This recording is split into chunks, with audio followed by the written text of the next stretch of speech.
नमस्कार दोस्तों। 7 अक्टूबर 2023 को हमास ने इसराइल के ऊपर एक ऐसा अटैक किया था जो पूरी दुनिया के लिए शॉकिंग था और इसराइल भी इसके लिए प्रिपेयर्ड नहीं था। और फिर उसके तुरंत बाद इसराइल ने भी उसका बदला लेने के लिए एक लार्ज स्केल अटैक शुरू किया हमास के ऊपर। जैसे इसराइल ने अटैक करना चालू किया तो उसके नेक्स्ट डे यानी कि 8 अक्टूबर 2023 को इसराइल के नॉर्थ की तरफ लेबनान में बैठे हिजबुल्ला, जो कि हमास की अलायंस है, उसने भी इसराइल पे अटैक करना स्टार्ट किया।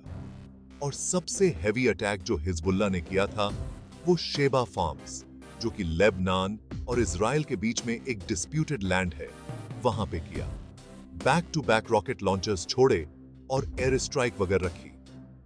देखिए, हिजबुल्ला जो है वो ईरान बैग ये लेबनान के सदर्न पार्ट जो है वहां पे इसका बहुत ज्यादा कंट्रोल है।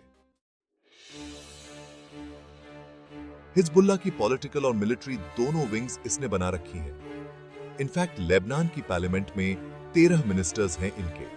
तो 8 अक्टूबर 2023 को जब हिजबुल्ला ने इसराइल के ऊपर बैक टू बैक अटैक किया तो इसराइल की तरफ से भी एयर स्ट्राइक स्टार्ट हुई।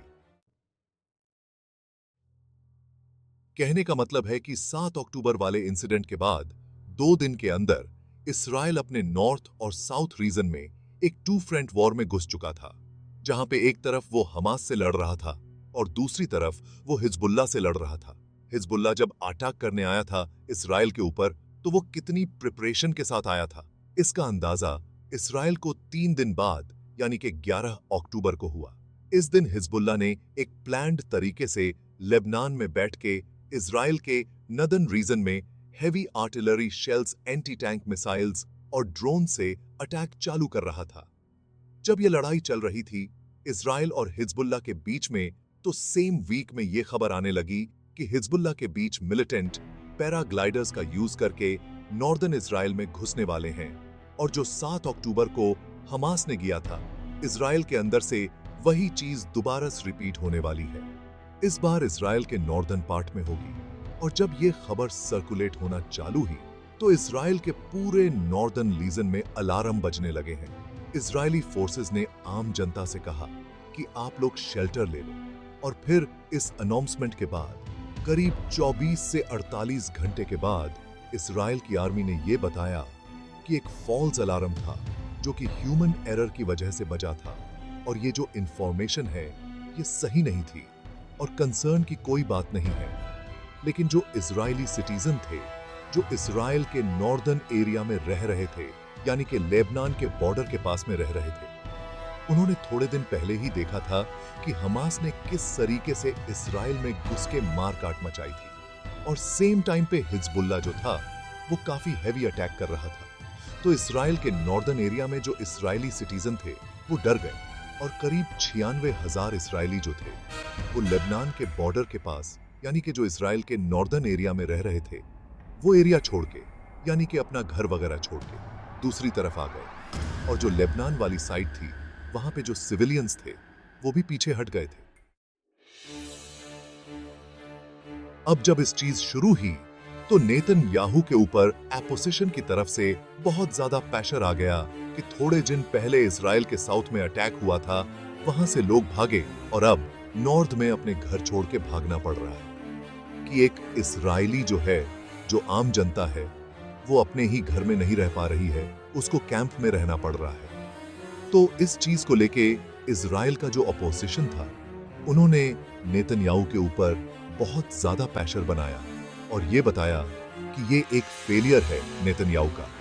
और जब ये बात बहुत ज्यादा उठने लगी तो नेतन्याहू ने प्रॉमिस किया कि वह बहुत ही जल्द दोबारा से जो भी इसराइली हैं जो नॉर्दर्न एरिया से भाग के गए हैं वो उनको अपने घरों में वापस पहुंचाएंगे।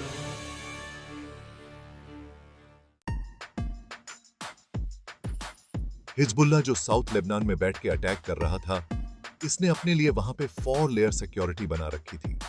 पहला लेयर जो इन्होंने बनाया था वो टेक्टिकल डिफेंस का बनाया था। दूसरी लेयर में रॉकेट और मिसाइल्स थी। तीसरी लेयर में कमांड और कंट्रोल और फोर्थ लेयर में जो लीडर थे जो इस पूरे ऑपरेशन को चला रहे थे वो रहते थे। तो इजराइल जो था इसी लड़ाई के बीच में क्या करने लगा था, कि उसने अपने पेगासस सॉफ्टवेयर का यूज करके हिजबुल्लाह की जो लीडर थे, जो फोर्थ यूज करते थे, उनको हैक करके उनकी लोकेशन और स्ट्रेटेजी वगैरह जो बनाते थे वो सब पता कर लेते थे, जिसका बहुत बड़ा एडवांटेज होता था इजराइल को। इजराइल ने हिजबुल्लाह के कई सारे ऐसे लीडर थे जिनके मोबाइल अपने सॉफ्टवेयर से हैक करके उनकी लोकेशन ट्रैक करी और फिर गाइडेड मिसाइल्स यूज करके उनके ऊपर अटैक किया, उनको मार दिया। तो ऐसे करके कई सारे हिजबुल्लाह की लीडर थे जिनको इजराइल ने मारा, और हिजबुल्लाह किस स्ट्रैटेजी के साथ अटैक करेगा उसके बारे में भी इजराइल को पहले से पता रहता था। इनफैक्ट जो लीडर्स वॉर जोन में भी नहीं थे, दूर लेबनान में या सीरिया में बैठ के प्लानिंग वगैरह करते थे, उनके ऊपर भी मिसाइल्स गिरने लगी थे। और इन सब चीजों के पीछे जो मोबाइल है वो सबसे बड़ा रीजन है, क्योंकि उस टाइम पे ऐसा भी हो रहा था कि कई हिजबुल्लाह के कमांडर ऐसे थे, उनके ऊपर तब मिसाइल्स गिरी जब उन्होंने तुरंत मोबाइल यूज किया था। तो इसके बाद ये लोग ट्राई तो करते थे कि कम से कम मोबाइल यूज करें, और ना यूज करने में आपस में कोऑर्डिनेट कैसे करें, कम्युनिकेशन कैसे करें, इसकी बहुत दिक्कत आ रही थी। तो ये लोग धीरे धीरे फोन छोड़ के छोटे छोटे एफर्ट्स डाल रहे थे, जैसे हैंड रिटन लेटर्स हो गए, पेजर्स वगैरह भी इन्होंने यूज करने शुरू किए थे, लेकिन बहुत लार्ज स्केल पे नहीं किए थे। बहुत ही कम लोग थे जो पेजर का यूज करके अपना काम चला रहे थे और कम्युनिकेशन कर रहे थे। अब इसके बाद महीना शुरू होता है फरवरी 2024, और हिजबुल्लाह का जो लीडर है हसन नसरल्लाह, ये टीवी पे आके सारे हिजबुल्लाह के लोगों को एक मैसेज भेजता है। इस मैसेज में आके ये कहता है, आप पूछते हो ना कि इजरायली एजेंट कहां पे है? मैं आपको बताता हूं कि एजेंट ये फोन है जो आपके हाथ में है, आपकी वावीक के धाएं आपके बच्चों के हाथ में है। हायदा ल आमेल बट इली वहां आमेल इलेक हायदा ल आमेल अलखिलिया वही ले बैदाग वही ले बाइद जावश्ताग वही ले बाइद उलादाग। इस पूरी वीडियो का जो लिंक है वो डिस्क्रिप्शन में मिल जाएगा आपको। तो ये जो मैसेज आता है हिजबुल्लाह के लीडर की तरफ से, तो इसके बाद हिजबुल्लाह के जो भी सदस्य थे जो कभी कभी पेजर यूज करते थे और जरूरत पड़ने पे फोन का यूज करते थे, अब वो बहुत तेजी से फोन को पूरी तरीके से छोड़ के पेजर की तरफ शिफ्ट होने लगे। एक्चुअली देखिए हो क्या रहा था कि जो मोबाइल होता है वो लोकल टावर से कनेक्टेड होता है। उस टावर पे अगर कोई कंट्रोल बना ले तो उस पूरे एरिया के फोन को ट्रैक किया जा सकता है, और मोबाइल में wifi, GPS, internet, SIM card, IMEI number से हर चीज ट्रैक करी जा सकती है। लेकिन पेजर जो होते हैं वो RF टेक्नोलॉजी यानी कि रेडियो फ्रिक्वेंसी पे काम करते हैं। जैसे जो आम हमारे रेडियो होते हैं वो भी इसी RF टेक्नोलॉजी पे काम करते हैं। तो इस पेजर की लोकेशन जो होती है वो आप ट्रैक नहीं कर सकते। पेजर जो होता है इसमें वन वे कम्युनिकेशन होता है। कुछ एडवांस्ड पेजर होते हैं जिनमें टू वे कम्युनिकेशन भी होता है, लेकिन जो आमतौर पे पेजर होता है वो वन वे कम्युनिकेशन होता है, यानी कि इसमें सिर्फ मैसेज आ सकता है, आप रिसीव कर सकते हैं, आप मैसेज भेज नहीं सकते। तो इसमें करते क्या है कि 100, 200 या 1000 पेजर जो हो गए उनको एक आदमी किसी कंप्यूटर या सेंट्रलाइज्ड सर्विस का यूज करके बल्क में कोई मैसेज भेजना होता है तो वो भेज देता है और सबको वो मैसेज मिल जाता है। और यही रीजन है कि आज की तारीख में भी जब इतनी ज्यादा एडवांस्ड टेक्नोलॉजी है, इस टाइम पे भी जिन लोगों को सिक्योरिटी का इश्यू होता है वो पेजर का यूज करते हैं। कई रेस्टोरेंट्स और हॉस्पिटल्स में भी कभी कभी पेजर्स यूज होते हैं, जहां पे एक साथ स्टाफ को मैसेज ब्रॉडकास्ट कर दिया जाता है कोऑर्डिनेट करने के लिए। तो इन सब चीजों को देख के हिजबुल्लाह ने भी डिसाइड किया कि वो पेजर का यूज करेंगे। बात तो काफी टाइम पहले से चल रही थी, लेकिन बहुत सारे सदस्य जब मरने लगे और इनके लीडर ने भी आके टीवी पे बोल दिया, तो मार्च 2024 के स्टार्टिंग में पेजर मंगाने के लिए हिजबुल्लाह दुनिया भर में कंपनियों को देखने लगा। इन्होंने डिसाइड किया था कि 5000 पेजर ऑर्डर करेंगे, और स्पेसिफिक मॉडल भी उन्होंने फिक्स किया था कि AR-924 मॉडल जो है। इसको अब हिजबुल्लाह जब ये सारी चीजें डिसाइड कर रहा था, तो ये सारा इंटेल जो होता है वो इजराइल के पास भी पहुंच जाता है कि हिजबुल्लाह जो कई सालों से पेजर पे शिफ्ट होना चाह रहा था, अब वो बल्क में ऑर्डर करने के लिए कंपनियों को ढूंढ रहा है। और कई कंपनियों से उन्होंने तो ये इन सारी चीजों से निपटने के लिए इजराइल के अंदर एक डेडिकेटेड इंटेलिजेंस यूनिट है जिसका नाम है 8200। इसको 8200 नहीं कहते हैं, लोग 8200 कहते हैं। एक्चुअली इजराइल की जो इंटेलिजेंस है वो 3 पार्ट में डिवाइडेड है।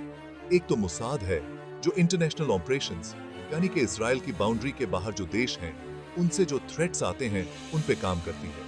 दूसरी है शिन बेट, इसको शब्बा भी कहते हैं लोग। ये इजराइल की इंटरनल सिक्योरिटी पे काम करती है। अगर कोई स्पाई वगैरह है कोई बाहर के देश का, अगर वो इजराइल के अंदर आके कुछ करता है तो ये जो यूनिट है ये इजराइल की बाउंड्री के अंदर जो बाहर से स्पाई वगैरह आते हैं उनको ढूंढ के मारना वगैरह ये सारा काम करती है। और तीसरी है अगाफ हमूदीन, ये इजराइल की मिलिट्री इंटेलिजेंस है और इसी मिलिट्री इंटेलिजेंस में एक यूनिट है शामोइन मटैन जिसको ये लोग यूनिट ए 200 बोलते हैं। ये यूनिट सिग्नल इंटेलिजेंस और साइबर ऑपरेशंस की एक्सपर्ट है। जितने भी इलेक्ट्रॉनिक डिवाइसेस होते हैं, फ्रिज, मोबाइल, कंप्यूटर वगैरह, इनको ट्रैक करना, इनमें बम फिक्स करके दुश्मनों को मारना, ये सारे के सारे टास्क इसी यूनिट के अंदर आते हैं। आपको अगर याद हो तो 2020 में इजराइल ने ईरान के न्यूक्लियर साइंटिस्ट को एआई असिस्टेड रोबोट से सैटेलाइट के थ्रू रिमोटली मारा था। वो इसी A200 यूनिट ने किया था। और ये जो हिजबुल्लाह का पेजर वाला टास्क था वो इसी यूनिट को असाइन किया गया। अब जब इस यूनिट को ये टास्क मिला तो इनको ये चीज पता थी कि हिजबुल्लाह अगर पेजर पर बल्क में शिफ्ट हो रहा है तो 1-2 पेजर से तो इनका काम चलेगा नहीं, बल्क में कई हजार पेजर चाहिए होंगे। तो यूनिट A200 ने ऑल ओवर वर्ल्ड में जितनी भी बड़ी कंपनियां हैं जो पेजर की मैन्युफैक्चरिंग करती हैं, जैसे Gold Apollo, Multitone Electronics, Unication, Swissphone, इन सब में अपनी सेंध लगाना शुरू किया। फिर कुछ टाइम बाद इनके पास इंटेल आता है कि जो गोल्ड अपोलो है, यहां से पहले भी हिजबुल्लाह ने पेजर मल्टीपल कंट्रीज से रूट करके लेबनान में मंगाए थे। दूसरी चीज, ये जो हिजबुल्लाह है, इसको अमेरिका, जापान, ये जो यूरोपीय देश हैं, इन्होंने आतंकी ग्रुप डिक्लेयर कर रखा है हिजबुल्लाह को। तो हिजबुल्लाह भी जो है अपने कोशिश कर रही है। तो अब इसके बाद इजराइल डिसाइड करता है कि कैसे भी करके गोल्ड अपोलो जो कंपनी है इसके अंदर अपने लिंक्स बनाए जाएं। लेकिन गोल्ड अपोलो जो है वो दुनिया की बहुत बड़ी पेजर कंपनी में आती है। इसमें ऐसे आसानी से घुस के और सारी चीजें ट्रैक कर लेना इतना आसान नहीं है। तो इस चीज से निपटने के लिए जो इजराइल की यूनिट 8200 थी उसने एक अलग रास्ता चुना। तो इजराइल की जो इंटेलिजेंस यूनिट्स रहती हैं वो अलग अलग कंट्री में पहले से ही अलग अलग डोमेन के अंदर पहले से ही रखी रहती हैं, ताकि उनको फ्यूचर में कभी जरूरत पड़े तो उनको नई कंपनीज ना बनानी पड़े। क्योंकि नई कंपनीज के ऊपर लोग डाउट करते हैं। तो पहले से इजराइल की इंटेलिजेंस यूनिट रहती है, वो अलग अलग कंपनीज रजिस्टर करा के रखी रहती है। ये भी हो। तो इसके बाद इजराइल ने हंगरी की कैपिटल बुदापेस्ट में शेल कंपनीज बनाने का ट्राई किया। हंगरी को इसलिए इन्होंने सिलेक्ट किया क्योंकि हंगरी वहां पे इंपोर्ट एक्सपोर्ट जो पॉलिसी है वैसे तो यूरोपियन यूनियन रेगुलेशन से ही फॉलो करते हैं लोग, लेकिन हंगरी वो फॉरेन इन्वेस्टमेंट, इन सब चीजों को ज्यादा सपोर्ट करते हैं अपनी कंट्रीज की ग्रोथ के लिए। वैसे भी आप देखोगे तो पूरे यूरोप के अंदर हंगरी कॉर्पोरेट टैक्स बहुत कम लेता है इन्हीं सब चीजों को बढ़ावा देने के लिए। तो अब इजराइल क्या करता है कि हंगरी के कैपिटल बुदापेस्ट की 14th डिस्ट्रिक्ट में एक जगह ढूंढता है 33A102 बुदापेस्ट। इस बिल्डिंग के ग्राउंड फ्लोर पे इजराइल ने कंपनी सेटअप कर दी जिसका नाम इन्होंने रखा BSE कंसल्टेंट। और BSE कंपनी के अलावा 2 और शेल कंपनीज बनाई गईं जिनका नाम, एड्रेस, उसके बारे में कोई भी चीज अभी तक पता नहीं चल पाई है।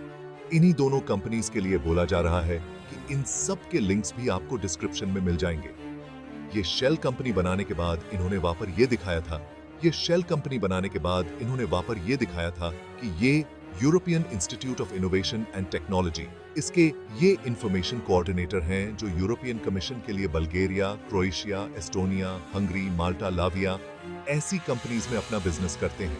अब ये सारी चीजें सेटअप करके इजराइल ने बिजनेस तो स्टार्ट कर दिया था, लेकिन इजराइल को पता था कि उनकी बनाई हुई जो शेल कंपनीज हैं वो कितना भी बड़ा बिजनेस कर ले, मल्टीपल कंट्रीज में अपने बिजनेस को दिखा दे, लेकिन हिजबुल्लाह जो है वो एक ऐसी कंपनी जो अननोन है, उसके पेजेस को हाथ भी नहीं लगाएगा।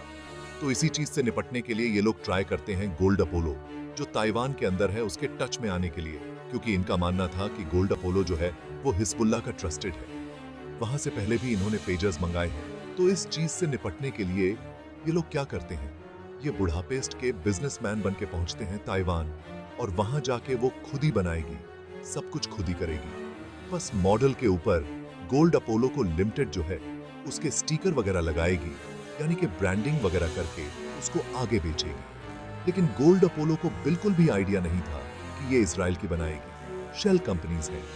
और ये जो पूरा अग्रीमेंट वगैरह हुआ था बीएसई कंसल्टिंग और गोल्ड अपोलो के बीच में, इस पूरी डील के लिए ये फिक्स हुआ था कि बीएसई कंसल्टिंग अपने प्रॉफिट में से शेयर भी देगी और साइनिंग बोनस की तरह भी कुछ पैसा दिया जाएगा। ओवरऑल डील बहुत बढ़िया थी, तो गोल्ड अपोलो मना नहीं कर पाता है और वो अग्रीमेंट साइन कर देता है। गोल्ड अपोलो को पता था नहीं कि उनके साथ हो क्या रहा है। उन्होंने सोचा बस नाम ही यूज करना है, और जो कंपनी है वो भी 2022 की रजिस्टर्ड है।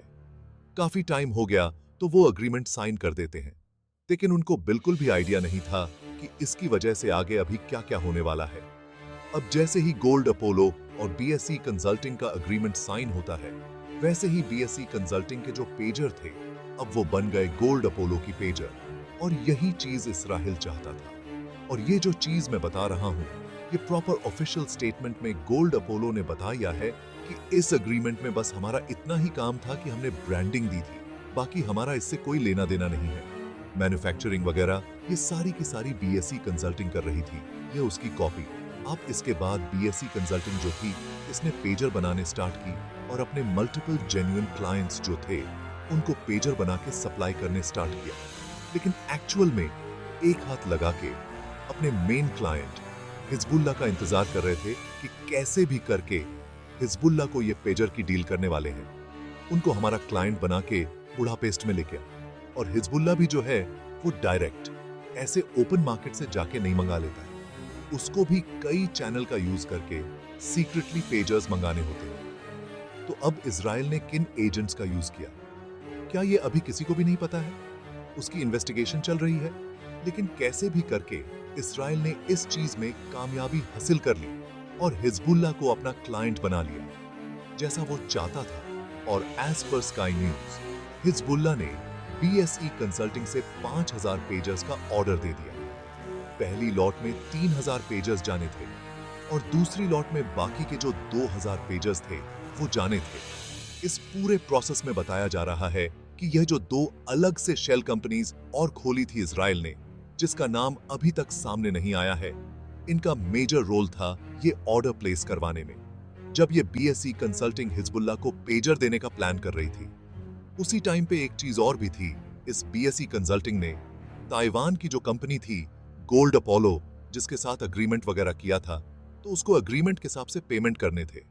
तो जब पेमेंट इन्होंने स्टार्ट करने चालू करी, बीएसई कंसल्टिंग ने गोल्ड अपोलो को, तो ताइवान की जो गवर्नमेंट थी उसको कुछ अनयूजुअल एक्टिविटी दिखी, जिसकी वजह से वो अलर्ट पे आए।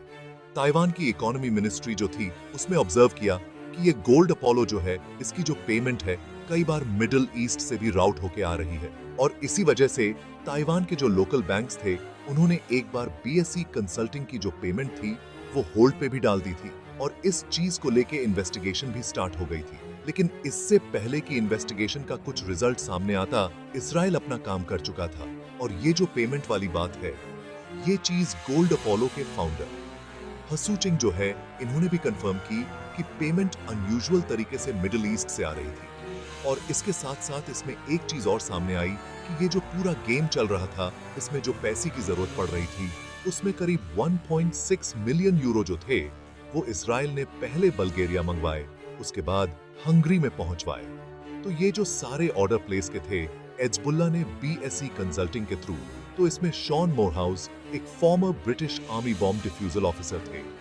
उनकी ये थ्योरी है कि जो नॉर्मल पेजर होते हैं, इसमें ये दो बैटरी लगी होती है जो पावर देती है पेजर को।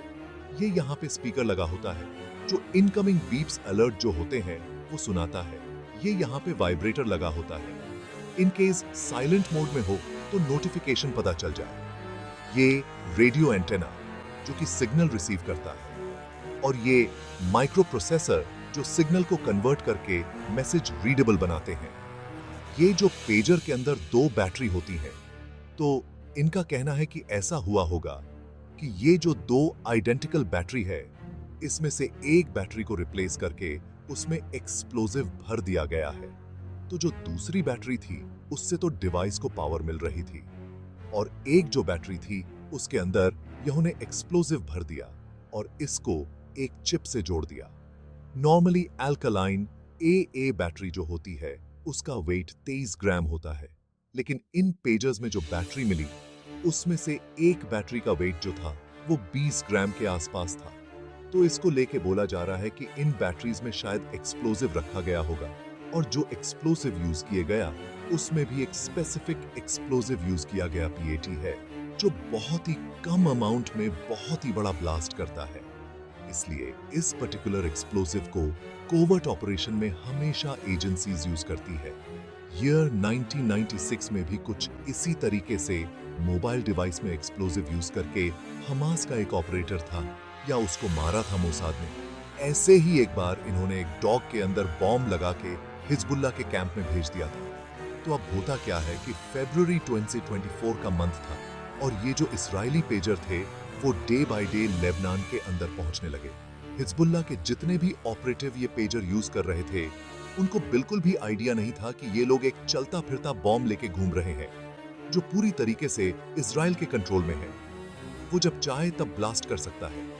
करीब 3000 पेजर लेबनान पहुंच चुके थे, बाकी 2000 पहुंचने बाकी थे, और फिर इसके बाद डेट आती है 15 सितंबर 2024, जिस दिन पेजर अटैक होना था। इस अटैक से ठीक 2 दिन पहले हिजबुल्लाह क्या करता है कि इजराइल के टेल अवीव जो है, यहाँ पे यरकॉन पार्क है, तो यहाँ पे हिजबुल्लाह ने क्या किया था कि एक M18A1 क्लेमोर माइन जो थी ये लगा दी थी, और रिमोट एक्टिवेशन सिस्टम के थ्रू ये लोग बॉम्ब फोड़ने वाले थे। लेकिन जैसे तैसे करके इसराइल की इंटरनल इंटेलिजेंस यूनिट, जो शुरू में मैंने बताया था जिसका नाम शिन बेट बोलते हैं, लोग शब्बा भी बोलते हैं इसको, तो शिन बेट जो है उसके पास इसका इंटेल आ जाता है और यह लोग इस ब्लास्ट को रोक देते हैं। अब यह अटैक तो रोक गया था, लेकिन इसराइल बहुत ज्यादा गुस्से में था कि हिजबुल्लाह का कुछ ना कुछ करना पड़ेगा। इस इंसिडेंट के 2 दिन बाद, यानी कि 17 सितंबर 2024, जिस दिन यह पेजर अटैक होना था, मॉर्निंग में पेजर अटैक होने से कुछ घंटे पहले हिजबुल्लाह के केस में इजराइल के नॉर्दर्न बॉर्डर के पास कुछ फंडामेंटल सिक्योरिटी चेंजेस करने होंगी, तभी जो इजरायली हैं वो अपने घर वापस आ पाएंगे। सबको लग रहा था कि ये मीटिंग एक नॉर्मल मीटिंग थी, लेकिन कहा जा रहा है कि ये मीटिंग इसी पेजर अटैक से रिलेटेड थी। इनफैक्ट CNN ने एक रिपोर्ट पब्लिश की है जिसमें उन्होंने साफ कहा है कि ये जो पेजर अटैक इजराइल लेबनान में कराने वाला था, इसके बारे में उसने पहले ही US को बता दिया था, कॉन्फिडेंस में लिया था US को, उसके बाद ही ये पेजर अटैक किया। लेकिन इस चीज को लेके जब बहुत ज्यादा हल्ला हुआ, तो US के जो सेक्रेटरी ऑफ स्टेट है एंटनी ब्लिंकन, इन्होंने ये कहा कि ऐसा कुछ भी नहीं है, हम इसके बारे में कुछ भी नहीं जानते थे, ये मीटिंग खत्म हुई थी। इसके बाद एक चीज और होती है, ये जो इंटरनल इंटेलिजेंस यूनिट थी, इसने एक चीज और बोली कि हिजबुल्लाह ने एक डिवाइस में एक्सप्लोजिव लगा के फॉर्मर इजरायली ऑफिसर उसको मारने का प्लान बनाया था, उसको भी हमने रोक दिया है। तो ये सारी चीजें पेजर अटैक होने से कुछ ही घंटे पहले बैक टू बैक हो रही थी। अब इसके बाद वो एक सेट पैटर्न में ही आता था, तो ये मैसेज भी सेम उसी की तरीके से आया, और सबको ऐसा लगा कि जैसे उनके लीडर ने ही मैसेज किया, और कोई अगर अपने पेजर से दूर भी था तो वो पास में आ गया था। जो पेजर साइलेंट थे उस टाइम पे वो वाइब्रेट करने लगे थे, और ये मैसेज आता है, पेजर वाइब्रेट और रिंग करने लगता है, और उसके थोड़ी देर बाद ही बैक टू बैक ये पेजर फटना स्टार्ट होते हैं। हजारों पेजर शॉप्स, मार्केट, घर, बस स्टैंड, हजारों की तादाद में ये फटना स्टार्ट हो जाते हैं। लेबनान के अंदर हिजबुल्लाह के जो मेंबर्स थे, उनके आसपास जो आम जनता थी, वो भी घायल हुए और सबसे ज्यादा लोग फातिमा के इंसिडेंट को लेके गुस्सा हुए, क्योंकि 9 साल की फातिमा घर पे थी और जब वो पेजर रिंग करने लगा तो वो अपने फादर को देने गई। तो इसको लेके बहुत ज्यादा लोग गुस्सा हुए। पूरे लेबनान के अंदर जो हॉस्पिटल थे वो फरना स्टार्ट हो गए। डॉक्टर्स की जो लीव थी वो सारी के सारी कैंसिल कर दी गई। लेबनान में लोग टीवी, लैपटॉप, फोन सबकी बैटरी निकालने लगे, फेंकने लगे। इनफैक्ट एयरपोर्ट के अंदर भी केओस शुरू हो गया कि कहीं प्लेन के अंदर ही बम ना फट जाए। एयरपोर्ट में भी लोग बैटरी वगैरह निकाल के फेंकने लगे। अपने मोबाइल और पेजर्स की हजारों लोग घायल हो गया और 40 से ज्यादा लोगों की जान चली गई। अब इसके नेक्स्ट यानी 18 सितंबर 2024 को क्या होता है? 4 लोग जो मर गए थे, उनके जनाजे को लेके लोग जा रहे थे, तो वहां पे आसपास वॉकी टॉकी थे। तो पता चला वॉकी टॉकी भी फटने स्टार्ट हो गए। थोड़ी देर बाद बेरूट के अंदर घर के ऊपर जो सोलर पैनल थे वो फटना स्टार्ट हो गए। अब लोग यहां से और ज्यादा डर गए कि अब नेक्स्ट क्या फटेगा। टीवी, टेबल, फ्रिज, हर एक चीज को लेके लोग डरने लगे कि कब क्या फटेगा। किसी को कोई आइडिया नहीं, लेकिन सबसे आधा हैरानी था हुई जब Mojtaba Amani, Iranian ambassador to Lebanon, इनके पास से भी पेजर निकल जाता है, वो भी इंजर हो जाते हैं। फिर इसको लेके भी बोला जाने लगा कि हिजबुल्लाह के पेजर ये ईरान के एम्बेसडर के पास क्या कर रहे हैं। अब जब ये वॉकी टॉकी फटने स्टार्ट हुए तो इनका भी पता लगा जाने लगा कि ये हो क्यों रहा है। तो पता चला कि ये आईकॉम कंपनी के ICF-24 वाले मॉडल हैं, जो कि जापान की कंपनी बनाती है। तो इसको लेके तुरंत जापान की कंपनी से भी स्टेटमेंट आ गया कि ये जो वॉकी टॉकी के मॉडल हैं, हमने 2014 में ही बनाने बंद कर दिए थे, तो ये कैसे फट रहे हैं, हमें भी कुछ आइडिया नहीं। अब जैसे ये इंसिडेंट होता है तो इसको लेके अलग अलग थ्योरी आने लगी। जैसे एक्सप्लोजिव जो था वो ब्लास्ट होने शुरू हो गए, ये एक थ्योरी बताएगी। लेकिन अक्षय में हुआ क्या, ये पता करना बहुत ही मुश्किल है, क्योंकि कोई भी कंपनी या कंट्री कभी भी एक्सेप्ट नहीं करेगी कि उसने हिजबुल्लाह को जानबूझ के या गलती से या किसी भी केस में पेजर दी है, क्योंकि हिजबुल्लाह को मल्टीपल कंट्री से आतंकी एक्सेप्ट कर चुकी है कि वॉर का एक नया पीरियड शुरू हो रहा है और हम उसी चीज को अडेप्ट कर रहे हैं। लेकिन ये जो सारा कुछ चल रहा है, इससे एक चीज तो क्लियर हो गई है कि आने वाले टाइम में अब एक प्रॉपर वॉर होगी हिजबुल्लाह और इजराइल के बीच में। यहां तक कि ये भी इंडिकेशन दी है इजराइल ने कि वो अब नॉर्दर्न रीजन में इसराइलियों को अपने घर वापस लाने के लिए लेबनान के अंदर ग्राउंड इन्वेजन भी कर सकते हैं। मिलते हैं फिर अगले वीडियो में दोस्तों। बहुत बहुत धन्यवाद। अगर आपको यह वीडियो पसंद आई है तो इसको लाइक और सब्सक्राइब करें हमारे चैनल देसी टॉक्सिक को।